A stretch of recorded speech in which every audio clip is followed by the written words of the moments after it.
Hello, everyone. This is Mr. Donati. Today, we're going to discuss the male reproductive system. We want to first look at what is reproduction. Reproduction is when offspring are produced. All of us exist because of reproduction. There are two forms of reproduction: asexual and sexual. Asexual is a process by which organisms create genetically similar or identical copies of themselves. Plants would be an example of something that would produce asexually. Sexual reproduction, on the other hand, is a process that creates a new organism by combining the genetic material of two organisms. We would be an example of that. Each of the two parents contribute half of the offspring's genetic makeup.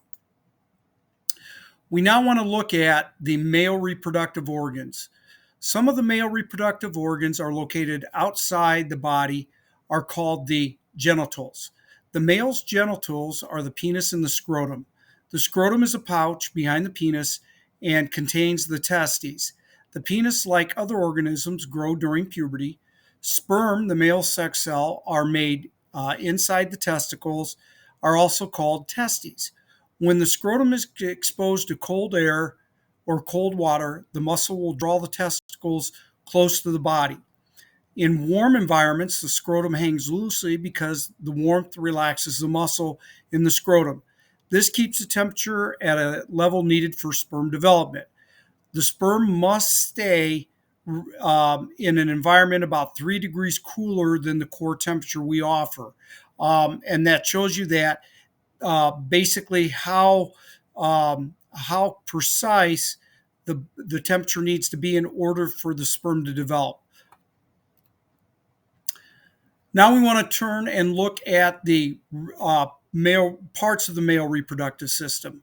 The diagram to the left illustrates the male reproductive system. It begins with the testes. The testes produce the male sex cell sperm and the male sex hormone testosterone.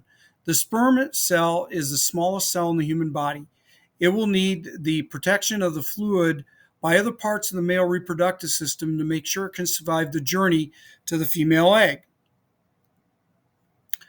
It takes about 60 days for the sperm to form in the testicles. The testicles are located here. The average male produces about 300 million sperm each day. Sperm continue to mature as they travel through the male reproductive system.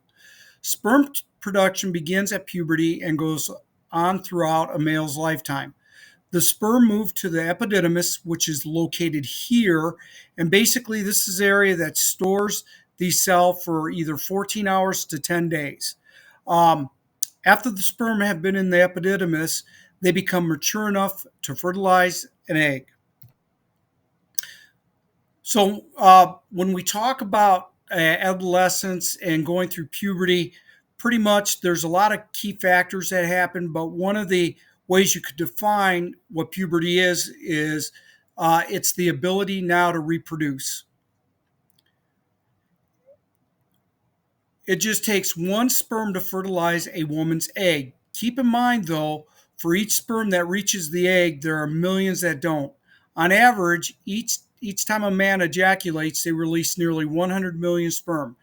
The journey to fertilize the egg can be treacherous, and if we didn't have that many sperm, chances are the egg would not get fertilized. From the epididymis, and again, the epididymis is here, the sperm enter a long tube called the vas deferens. Each of these tubes lead up into the body and over the bladder. Under each widened section of the vas deferens are teeny glands. These glands are the seminal vesicles. Sperm move from the vas deferens to a single tube that runs through the prostate gland. The seminal vesicle, which is located here, so this is the vas deferens. The seminal vesicle here, along with the prostate gland, which is here, will give off fluid to protect the sperm. Basically, this fluid will contain nutrients, and basically it will house the sperm to give it a safe passage to the egg. The prostate gland will enlarge with age. This is because changes in the gland, infection, or due to the presence of malignant tumors.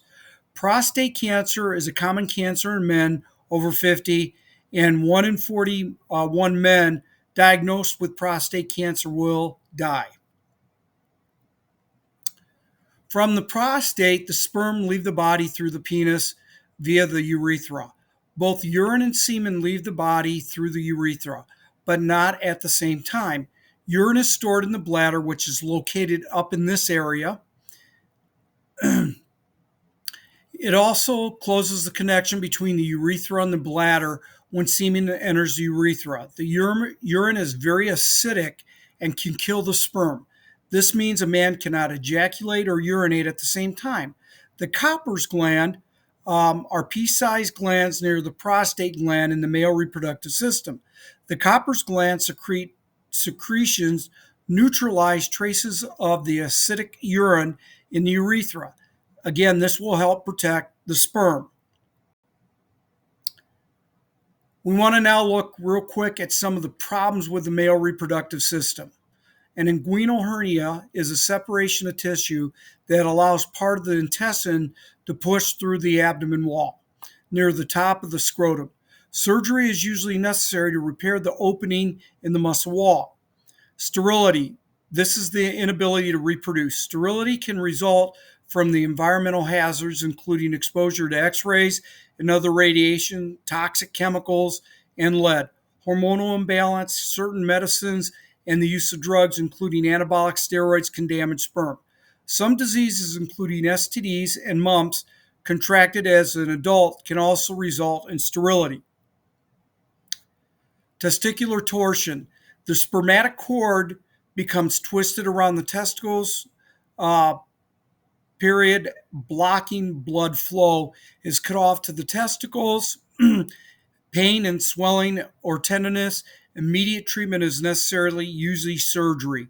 Testicular cancer can affect males of any age, but occurs most often in males between 14 and 40.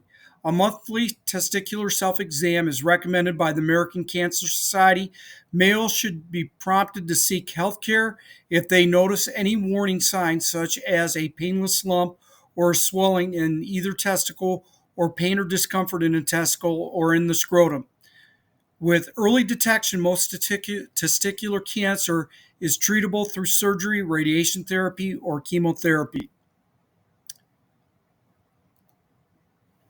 On a final note, caring for the male reproductive system. Healthy habits start with cleanliness.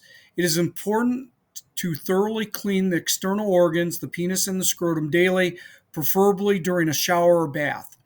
Practice sexual abstinence. A number of serious infections of the reproductive system and other body systems can result in sexual contact. Wear the right protective equipment when playing sports. As mentioned earlier, do a monthly self-exam. The last one is medical exams through life can help ensure reproductive health. With that being said, I hope this was informative, and I hope you enjoyed the show.